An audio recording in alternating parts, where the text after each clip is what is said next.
November ceria, 1 November 2022 kita awali dengan pembahasan dari Unilever yang mana beberapa hari terakhir ya, di 3 hari ke belakang itu ARB terus ya. Padahal kalau kita cek di laporan keuangannya secara total di kuartal ketiga ini naik ya kalau dibandingkan tahun lalu. Nah, kenapa banyak yang malah panic selling ya? Nah, ini kita akan bahas di video kali ini 1 November 2022 di video di siang hari saat market break nanti akan saya share ya. Oke, secara laporan keuangan dia di kuartal ketiga ini labanya capai 4,6 ya, 4,6 triliun ya. Di mana di kuartal yang sama tahun lalu itu labanya 4,2 T. Nah, kenapa naik ya secara year or year dibandingkan tahun lalu naik, tetapi kenapa perusahaannya ini malah turun ARB 3 kali.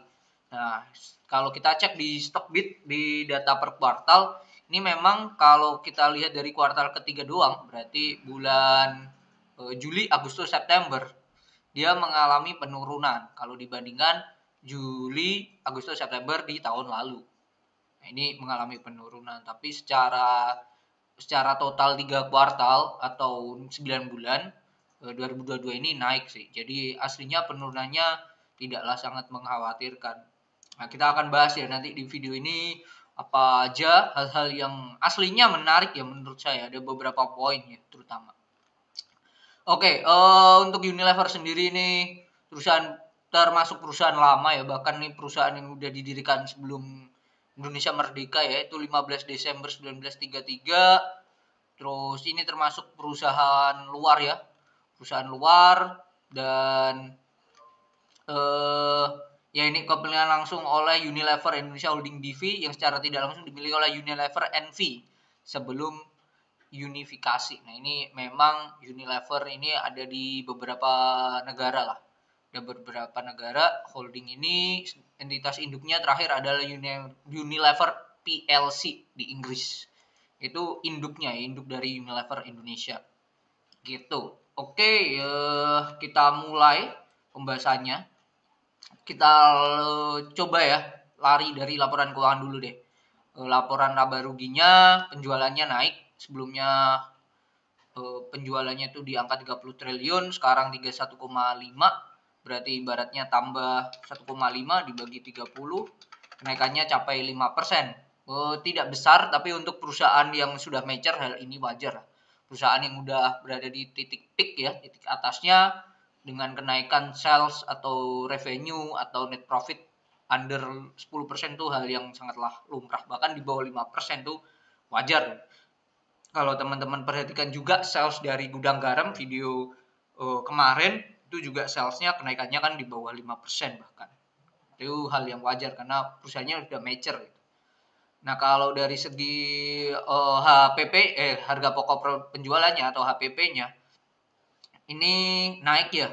Naik 1,6 tipis lah ya. Kalau kita hitung 16.593 kurangi 14.936 dibagi 14.936 kali 100. Nah, kenaikannya 11%. Ini kan bisa dikatakan masuk 5 tapi keluar 11. Ini harusnya kan masih jelek lah ya.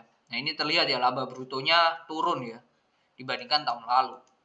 Tetapi perusahaan ini berhasil ngepres hal lain, yaitu ini contohnya beban umum administrasi. Sebelumnya 3 triliun, dia hanya 2,5. Ini sangatlah ngaruh banget ya. That's why di operating profitnya atau laba usahanya ini sudah lebih baik lah dibandingkan periode yang sama tahun lalu. Ditambah lagi di bawahnya ini ada penghasilan keuangan sebesar 7 miliar lah. Sebelumnya hanya 1 miliar. Itu hal yang perlu kita apresiasi dari si Unilever. Kalau kita cek penjualan bersihnya di note nomor 24, ini tuh paling banyak penyumbangnya itu di mana? Nah, ini penjualannya ekspor dan impor. Ekspor dan dalam negeri. Dalam negeri menguasai 30 triliun sendiri. Di ekspor hanya 1 triliun lah. Hanya 1 triliun. Dan ya ekspornya ini langsung ke perusahaan Unilever juga sih di negara lain. Itu ada di Malaysia, Filipina, Vietnam, Thailand, Jepang, Australia, Taiwan, Singapura, Ghana. Ini ekspor-ekspor mereka ya. Jadi penjualannya juga yang ekspor termasuk produk terafiliasi lah, pada perusahaan terafiliasi gitu. Ini yang penjualan lebih dari 10%. Nah, ini kalau penjualan di bentar. Oh, di sini tidak dijelaskan. Nah, ini ada ya. Ada di sini di bawah dibedakan ya per segmennya, yaitu ada 2, kebutuhan rumah tangga dan perawatan tubuh sama makanan dan minuman. At least kalau kita lihat ya, adanya kenaikan juga di makanan dan minuman untuk Unilever. Sebelumnya 9,4 triliun jadi 10 triliun. That's good. Terus, nah ini mungkin ini yang udah berada di titik peak ya. Dan naiknya mulai sangat lambat, yaitu tentang kebutuhan rumah tangga gitu. Sebelumnya 9,2 T, sekarang hanya 20 T. Ya naik tidak sangat signifikan sih. Tidak sesignifikan makanan dan minuman. Jadi besar kemungkinan nantinya kedepannya Unilever akan memunculkan produk-produk ya yang di segmen makanan dan minuman. Itu pasti ya. Itu concernnya kemungkinan akan ke sana. Karena melihat di kebutuhan rumah tangga ini udah berada di titik peaknya sendiri sih. Nah, tinggal pertanyaannya kalau makanan dan minuman ada raksasa-raksasa lainnya yang bersaing yang sudah berada di top levelnya lah di Indonesia, terutama itu Indofood, Mayura, itu akan menjadi tantangan tersendiri sih. Itu mungkin. Oke, itu dari penjualannya. Jadi di satu sisi HPP-nya naik, tapi perusahaan bisa ngepres biaya beban-beban lainnya, dan itu ya sangatlah oke ya. Berhasil membuat net profitnya naik. Itu sih mungkin ya. So far itu hal yang perlu kita apresiasi ya. Dan ada hal lain yaitu aset. Yang kedua itu perihal kasnya ya. Kasnya naik signifikan dalam 9 bulan terakhir. Sebelumnya hanya 9 miliar, sekarang udah 1,1 T ya. Naiknya sangat signifikan ya. Kalau kita cek 1,1 T ini totalnya berada di mana alokasinya gitu. Alokasinya berada di ada di kas, di bank dalam bentuk rupiah dan USD dan euro ya. Nah, paling banyak tetap berada di rupiah ya, yaitu dengan 300 miliar, 150 dalam bentuk dolar Amerika dan euro 500 ya. Euro ini yang gede sih. Oh bukan, ini jumlah kas ding. Euro hanya 55. Sorry, euro hanya 55 miliar. Dan ini ada juga di deposito dalam bentuk rupiah, yaitu di Bank of Tokyo Mitsubishi. Ini dengan imbal hasil 2,92 sampai 3,2%. Itu 1,3 sendiri. Nah, yang membuat naik banget adalah di deposito sebelumnya tahun lalu nggak ada, sekarang ada 600 miliar. Dan kenaikan di euro sebelumnya 130 juta, sekarang 55 miliar. Itu naik sangat signifikan sih. Dan ya, kas di bank dalam bentuk rupiah sendiri sih itu naik. At least bisa dikatakan totalnya kalau di kas hanya 600 ya dari total 1,1, berarti ya separuhnya lah. Perlu diapresiasi sih, meskipun di depositonya sendiri hanya dalam bentuk rupiah sih. Itu yang perlu yang disayangkan sih. Cuma dari alokasi dana dari 100%, hampir 50%-nya sendiri itu masuk dalam bentuk deposito. Itu hal yang sangat bagus sih sementara. Cuman ya karena rupiah lagi tertekan. Kalau kita cek sendiri saat ini USD to IDR udah capai 15.640 sih. Nah, itu membuat juga ya makin tertekannya si rupiah sih. Tuh, apakah mungkin ke 16.000 ya? Sangatlah mungkin terjadi sih. Nah, itu dari kasnya, dari asetnya ya. Kalau kita lanjut ke persediaannya ya. Persediaannya naik jadi 2,9 T, sebelumnya 2,4, naik hampir 500 miliar sendiri. Ini juga yang hal menarik juga. Perlu kita cek juga persediaannya ini dalam bentuk apa? Barang udah jadikah atau bahan baku ya? Paling banyak ada di barang jadi jadi 1,8 T totalnya sendiri, bisa dikatakan akan menjadi tantangan tersendiri dari marketing salesnya sendiri ya untuk memacu ya, karena ya barang jadinya banyak banget nih yang udah ke stok ya dalam 9 bulan ini, sangat kurang ya kurang oke lah, kurang menghasilkan kalau misal terlalu banyak barang jadi yang stok ya. Gitu sih, itu yang perlu ditingkatkan lagi dari segi sales marketingnya mereka ya. Itu sih barang baku. Nah itu perihal barang baku perlu dicek lagi apakah memang harga-harganya lagi pada tinggi atau lagi rendah. Kalau kondisi harga barang bakunya lagi pada rendah, is a good choice ya perihal mereka menyetok barang yang banyak ya. Kalau lagi tinggi-tingginya, nah itu akan jadi tantangan tersendiri ya. Apakah harga akan makin naik lagi atau turun? Itu sih.